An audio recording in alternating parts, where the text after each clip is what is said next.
Así que abra su Biblia en 1 Corintios.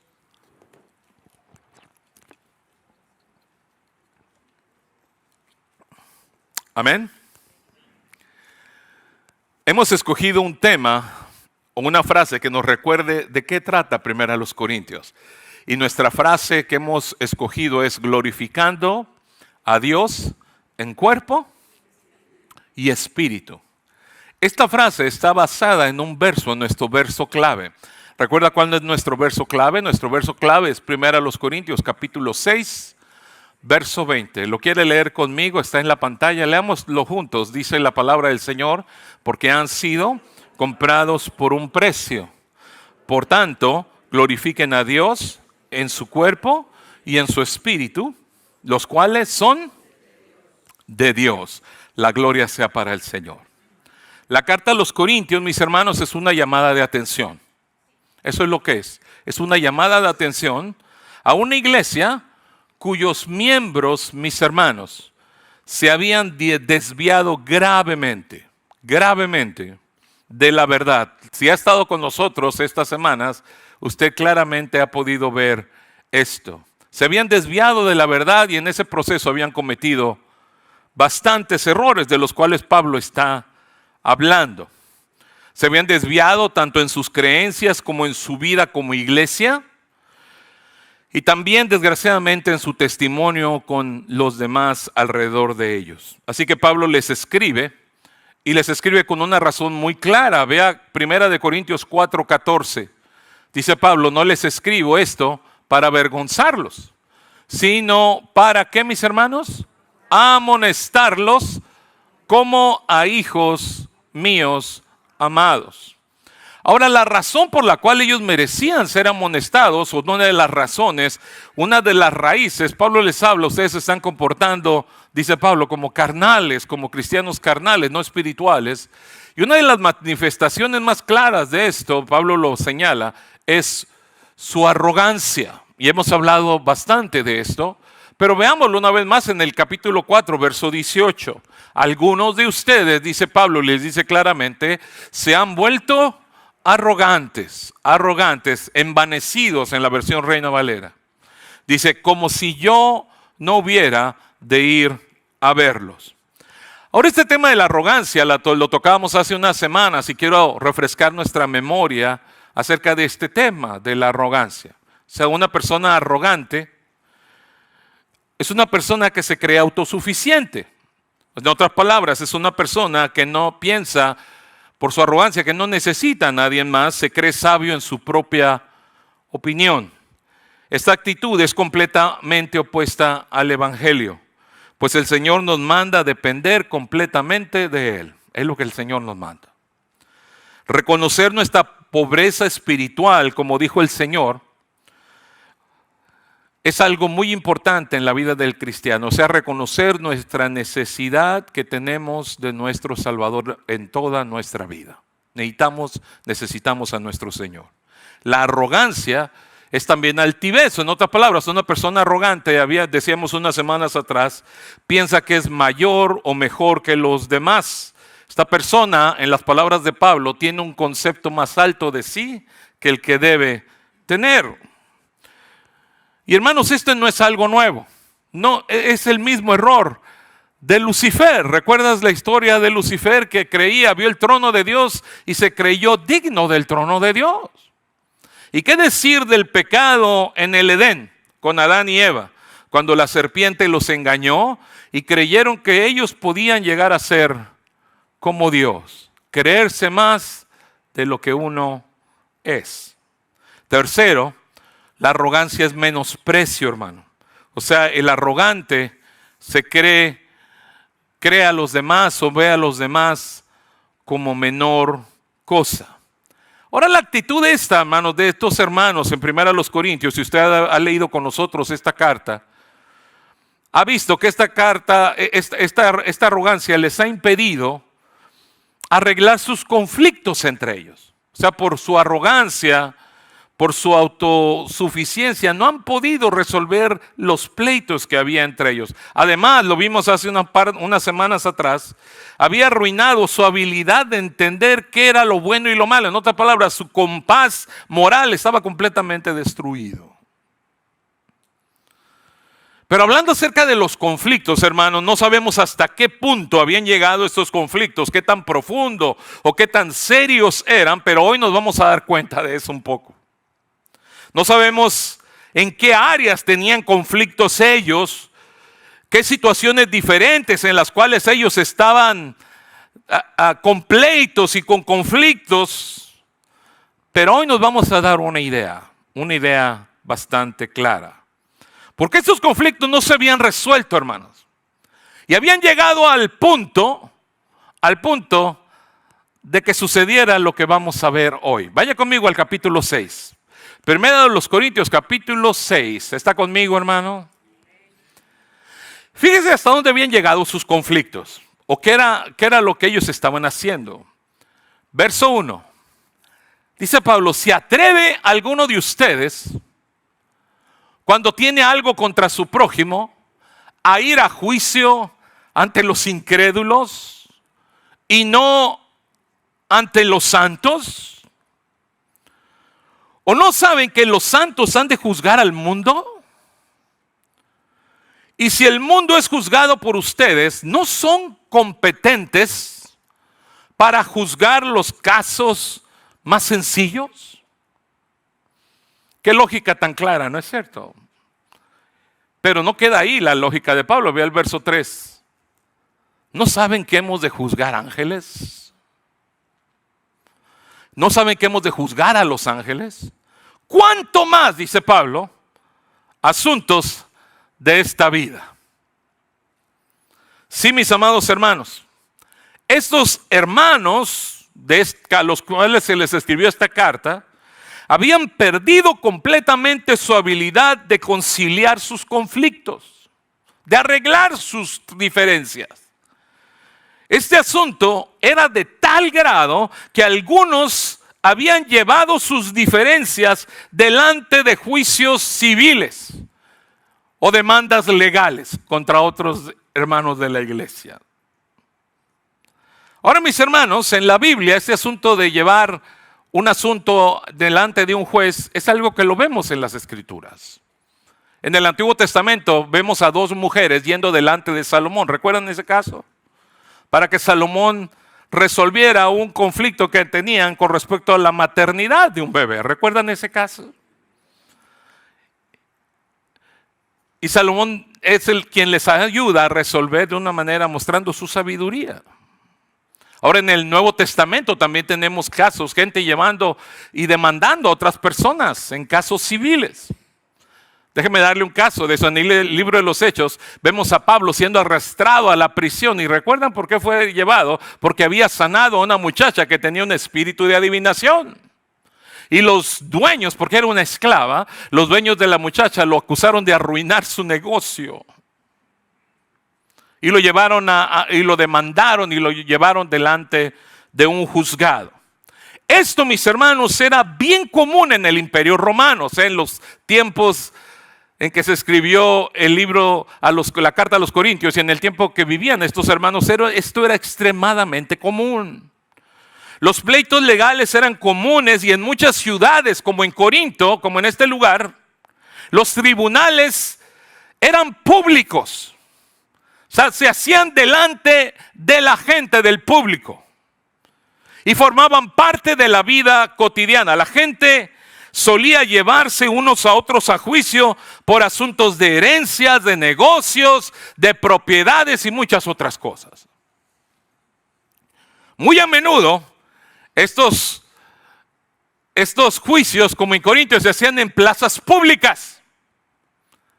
Y llegaba la gente y llenaba los lugares, llenaba los asientos para ver estos pleitos públicos. Era un asunto de gran entretenimiento. Porque sí, mi hermano, la gente hace 2000 años también era chismosa. Y les gustaba ver los pleitos de los demás. No había televisión, no había internet, y se llenaban estos lugares de gente listos para ver a dos personas peleándose por algo. Era un gran entretenimiento. Y hay tres cosas importantes que debemos de saber acerca de estos juicios públicos. Primeramente, no eran realmente justos. Estos jueces, que a veces eran tomados de la misma ciudadanía, no eran jueces justos. Muchas veces las personas que tenían un estatus social mejor recibían mejores favores o eran favorecidos en estos juicios. Y sí, mi hermano, en aquellos días, como decimos en México, ya existía la mordida. Ya existía el soborno. Y muchos de estos jueces eran sobornados. No era un lugar donde hubiera realmente justicia. Y era un lugar, y todo el mundo sabía, que era un lugar de entretenimiento. La gente iba ahí para entretenerse sabiendo los problemas de otros. Esto no nos debe de sorprender, porque es igual en nuestros días. ¿Recuerdan en los años 90 el caso de O.J. Simpson? ¿Recuerda alguien ese caso? En los Estados Unidos, hermano, cuando fue el veredicto de O.J. Simpson, se paralizó los Estados Unidos por este caso, este juicio que se convirtió en uno de los programas de televisión más famosos o con más audiencia de toda la historia. Pero no nomás ahí, nosotros como latinos, hay programas en los canales latinos que eso es lo que son. ¿Alguien ha visto un programa que se llama Caso Cerrado? ¿No es lo mismo? Personas enfrente de un juez, peleándose uno con otro. Era exactamente lo mismo, hermano. Era exactamente lo mismo. La gente llegaba a aquel lugar y en aquella plaza pública la gente se peleaba unos con otros. Públicamente. Ahora se puede imaginar a dos creyentes en medio ahí y mostrando sus problemas públicamente. ¿Se imagina usted que el día de mañana usted prende la tele, Caso Cerrado, y ve usted allá al hermano Jimmy y al hermano Rafa ahí? ¿Qué cosa? ¿No es cierto? ¿Ve qué gravedad es esto? Dos creyentes de la misma congregación peleándose públicamente para entretenimiento del público. ¿Ve cómo es triste esto? Y es por una sola razón. Porque no podían resolver sus problemas. Y Pablo dice, esto no tiene ninguna lógica. ¿Cómo puede ser posible? Pablo los reprende y les recuerda que ellos son capaces de arreglar sus asuntos. Es más, les dice Pablo, ve el verso 2, una vez más. ¿No saben que los santos han de juzgar al mundo? El Señor nos va a usar un día para impartir su justicia. Dice, y si el mundo es juzgado por ustedes, no son competentes para juzgar los casos más sencillos. ¿Cómo puede ser que no podamos arreglar nuestros problemas si el Señor nos va a usar un día para juzgar al mundo? ¿No le parece un argumento bastante poderoso? Es más, el argumento de Pablo no se queda ahí. Dice el verso 3, ¿que no saben que vamos a juzgar ángeles? Y luego Pablo pregunta, ¿cuánto más asuntos de esta vida? Somos capaces de resolver nuestros problemas, hermano, porque tenemos el Espíritu del Señor. ¿Cuántos dicen amén? Ahora, este asunto de que vamos a juzgar al mundo, ¿de dónde viene? Bueno, es una profecía antigua desde el libro de Daniel, capítulo 7. Mire lo que dice Daniel 7:22. Hasta que vino el anciano de días y se dio el juicio a los santos del Altísimo. Es una profecía desde el libro de Daniel. El Señor confirma esto en Mateo capítulo 19, capítulo 19 de Mateo, verso 28. Y Jesús les dijo, de cierto os digo que en la regeneración, dice, cuando el Hijo del Hombre se siente en el trono de su gloria, vosotros que me habéis seguido, también os sentaréis sobre los 12 tronos para juzgar a las 12 tribus de Israel. Esto es corroborado por Apocalipsis en Apocalipsis capítulo 20 de Apocalipsis dice el verso 4, y vi tronos y se sentaron, solamente la primera frase, sobre ellos los que recibieron facultad de ¿qué, mis hermanos? De juzgar. Ahora este asunto de juzgar ángeles es un asunto que no tenemos mucha información acerca de eso.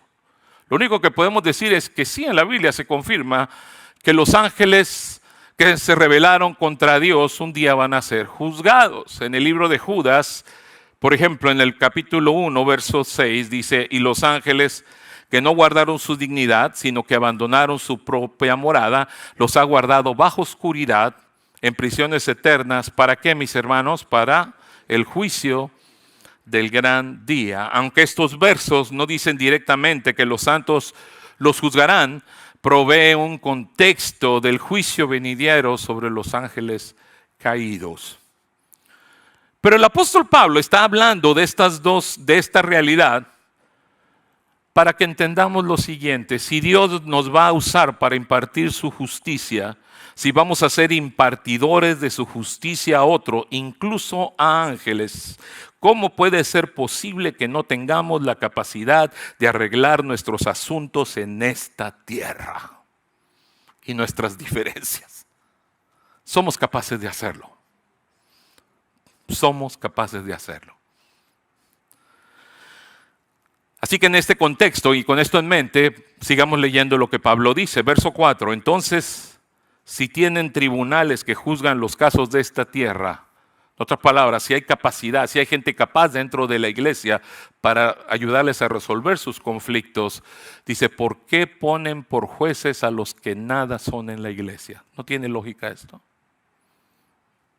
¿Cómo puede una persona que no es de la iglesia, que no tiene el Espíritu Santo, ser un juez entre personas creyentes?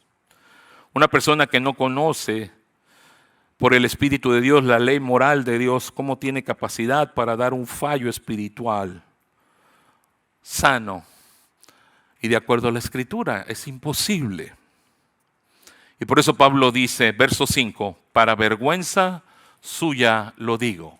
¿Acaso no hay entre ustedes algún hombre sabio que pueda juzgar entre sus hermanos? ¿Que no hay en la iglesia alguien que pueda ayudar, que les pueda ayudar a resolver sus conflictos? Pero recuerde, ¿por qué razón no encontraban a alguien capaz de ayudarles dentro de la iglesia? Recuerde, por su arrogancia.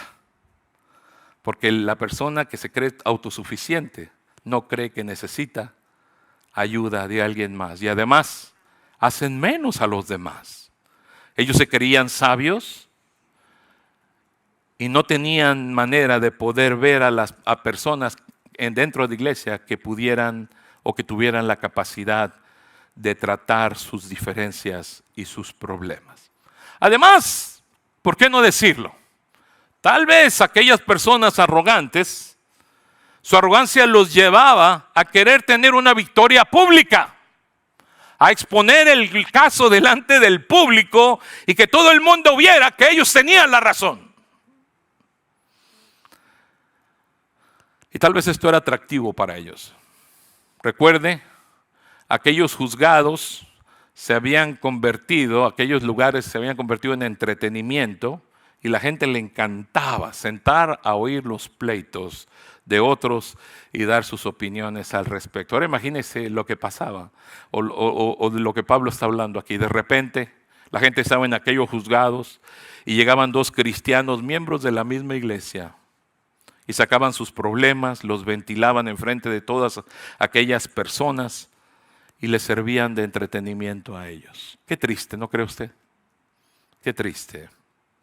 Imagínate aquellas personas comentando lo que había pasado en el juicio de aquel día. Hoy llegaron dos cristianos y se pelearon delante de todos.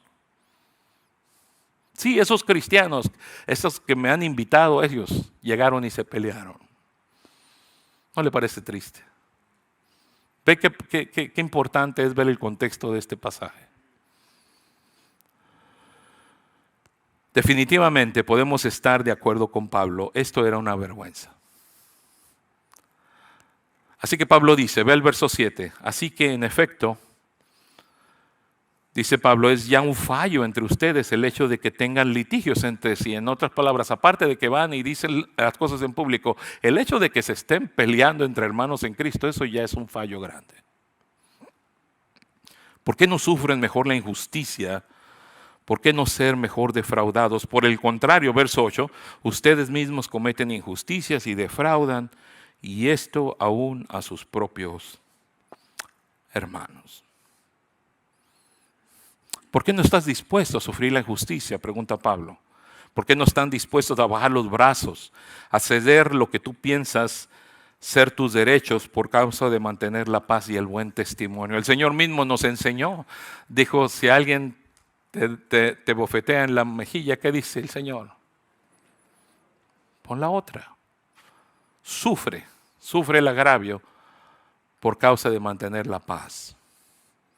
Qué terrible era llevar estos pleitos y tratarlos en público. Pero era igualmente terrible que ellos tuvieran pleitos entre ellos.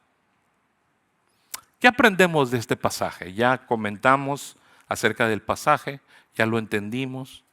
Ahora, ¿qué podemos aprender de este pasaje? Déjeme decirle 4 cosas importantes que este pasaje nos enseña. ¿Está conmigo todavía? Primera cosa importante que este pasaje nos enseña. El cristiano debe siempre procurar la paz y la armonía entre hermanos en Cristo.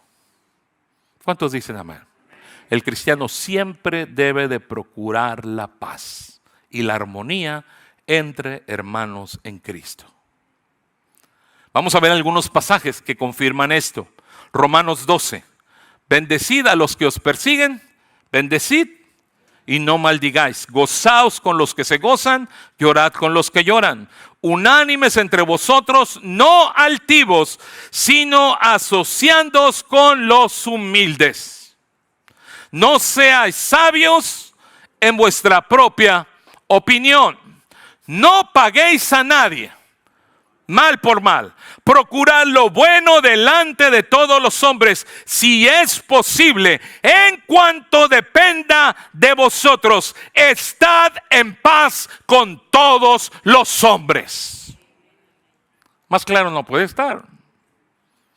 Verso 19, no os venguéis vosotros mismos, amados míos, sino dejad lugar a la ira de Dios, porque escrito está, mía es la venganza, dice el Señor, yo pagaré, dice el Señor. Ahora el pasaje que leímos todos juntos en Colosenses, la lectura bíblica que hicimos juntos, por esa razón la hicimos, para que usted vea qué hermoso es en este contexto el mandato del Señor. Verso 12, vestíos pues como escogidos de Dios, santos amados, de entrañable misericordia, benignidad, de humildad, de mansedumbre y de paciencia. ¿Ve de lo que tenemos que vestirnos? ¿No es maravilloso? Todo esto echa fuera la arrogancia, soportándonos unos a otros y perdonándonos unos a otros si alguno, dice, tuviere queja contra el otro. Y sobre todo, dice, de la manera que Cristo os perdonó, así también vosotros, hacedlo vosotros. Y sobre todas estas cosas, vestidos de amor, que es el vínculo perfecto, y la paz de Dios gobierna en vuestros corazones, a la que asimismo fuisteis llamados en un solo cuerpo. Y sed agradecidos. La palabra de Cristo mora en abundancia en vosotros, enseñándoos y exhortándonos unos a otros en toda sabiduría, cantando con gracia en vuestros corazones al Señor, con salmos e himnos y cánticos espirituales. Y luego viene la razón de todo. Y todo lo que hacéis, sea de palabra o de hecho, hacedlo en el nombre del Señor Jesús, dando gracias a Dios Padre por medio de Él. Sí, hermanos, estamos llamados los cristianos a mantener la paz entre hermanos en Cristo. Gálatas 6:10. Así que según tengamos oportunidad, ¿qué dice? Hagamos bien ¿a quién? A todos, pero especialmente ¿a quién? Mayormente a los de la familia de la fe. ¿Quiénes son los de la familia de la fe? Aquí estamos los de la familia de la fe. Y luego este verso no puede pasar por alto porque es un verso maravilloso. Salmo 133. ¿Qué dice Salmo 133? El verso 1. ¿Qué dice? Lo leemos juntos. Dice: mirad cuán bueno y delicioso es habitar los hermanos juntos. No dicen pleito. ¿Dicen qué? En armonía. En armonía. Así que esta es la primera lección de este pasaje que acabamos de leer. El Señor nos manda buscar la paz y la armonía entre los hermanos en Cristo. Segunda enseñanza muy importante que yo veo aquí. El Señor nos dio la capacidad de resolver nuestros conflictos. Tenemos los creyentes la capacidad de resolver nuestros problemas. ¿Cuántos dicen amén? Si no estamos resolviendo nuestros problemas es porque no estamos viviendo en fe. Porque tenemos la capacidad. Miren lo que tenemos. Primeramente, tenemos la palabra de Dios. Segunda a Timoteo capítulo 3, verso 16. Recuerda lo que dice: toda la escritura es inspirada por Dios y es que, mis hermanos, es útil. ¿Para qué? Para enseñar, para redarguir, para corregir y para instruir en justicia, a fin de que el hombre de Dios sea perfecto, enteramente preparado para toda buena obra, incluyendo resolver conflictos. Obviamente eso está incluido ahí.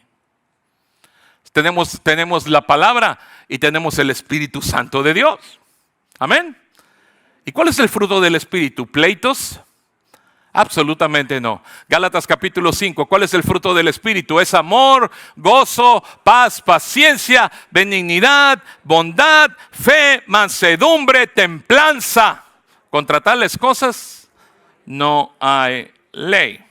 Y si alguno de nosotros está en una situación donde se siente que necesita dirección del Señor, dice uno: te necesito sabiduría del Señor para esto. ¿Qué es lo único que necesitas hacer? Santiago capítulo 1. Y si alguno de vosotros tiene falta de sabiduría, ¿qué es lo que tienes que hacer? Pídesela a Dios, el cual da a todos abundantemente y sin reproche, y se te va a dar esa sabiduría si se la pides al Señor. Así que estamos capacitados para resolver nuestros conflictos. Tenemos la palabra, tenemos el Espíritu y tenemos la promesa del Señor que Él nos va a dar lo que nosotros necesitamos cuando se lo pidamos. Así que ya tenemos dos enseñanzas muy importantes que podemos ver en este pasaje. Déjeme darle una tercera. Nuestros hermanos en la fe, todos nuestros hermanos en la fe, merecen todo nuestro respeto y consideración. Tenemos que tratarnos como hermanos en Cristo. Filipenses 2:3, no hagáis nada hagáis por contienda o por vanagloria. Antes bien con humildad, y lo que dice, estimando cada uno a los demás como ¿qué? Como superiores a él mismo. Una vez más, Gálatas 6:10, así que según tengamos oportunidad, hagamos bien a todos y mayormente a los de la familia de la fe. Y por último, un verso maravilloso, que es un verso poderoso. Primera de Juan capítulo 4, verso 20 en adelante. Acerca de amar y respetar a los hermanos, dice la palabra del Señor: si alguno dice yo amo a Dios y aborrece a su hermano, es mentiroso. Más claro que el agua no puede estar. Dice, pues el que no ama a su hermano, quien ha visto, ¿cómo puede amar a Dios a quien no ha visto? Verso 21. Y nosotros tenemos este mandamiento de parte del Señor. ¿Cuál es el mandamiento? El que ama a Dios, ame también a su hermano. Así que es otra enseñanza que encontramos en este pasaje. Dios nos llama a amar y respetarnos, a amar y respetar a nuestros hermanos. Y el último punto que quiero tocar, pudiéramos sacar muchas más enseñanzas de este pasaje que acabamos de estudiar, pero esta es la última que quiero compartir. Nuestro testimonio es importante. El testimonio que damos delante de la gente es muy importante. Tenemos que guardar nuestro testimonio. Guardar nuestros testimonios significa dar buen testimonio de quiénes somos en Cristo. Estos hermanos habían olvidado de esto. Filipenses 2:14. Haced todo sin murmuraciones y contiendas. ¿Para qué razón? Verso 15. Para que seáis irreprensibles y sencillos, hijos de Dios sin mancha en medio de una generación maligna y perversa, en medio de la cual, ¿qué tenemos que hacer? Resplandecéis como luminares en el mundo. Segunda de Corintios 8:21. Procurad hacer las cosas honradamente, no solo delante del Señor, sino también delante de los hombres. Colosenses 4, verso 5. Andad sabiamente, ¿para quién? Para con los de afuera. O sea, los que no son creyentes. Redimiendo el tiempo. Verso 6. Sea vuestra palabra siempre con gracia, sazonada con sal, para que sepáis cómo debéis responder a cada uno. Este último pasaje me gustaría que lo leyéramos todos juntos, porque obviamente habla claramente de nuestro testimonio y son palabras de nuestro Salvador. Mateo capítulo 5, verso 14. Lo lee conmigo. ¿Qué dice? Vosotros sois la luz del mundo. Una ciudad asentada sobre un monte no se puede esconder. Leamos el verso 15. Ni se enciende una luz y se pone debajo de un almud, sino sobre el candelero y alumbra a todos los que están en casa. Ahora el verso 16, vamos a leerlo todos juntos. Dice, así alumbre vuestra luz delante de los hombres, para que vean vuestras buenas obras y glorifiquen a vuestro Padre que está en los cielos. El Señor nos llamó a que delante de la gente seamos luz. En otras palabras, Jesucristo que vive en nuestros corazones, que Jesucristo que vive en nuestros corazones sea reflejado en nuestra vida diaria con las personas que nos rodean. Que las personas vean lo mejor de nosotros, que es Jesucristo. Lo mejor de nosotros es Jesucristo. Y que lo vean reflejado en nuestras acciones y en cómo resolvemos nuestros problemas. Y que todo sea para la gloria de Dios. Incline su rostro, vamos a orar.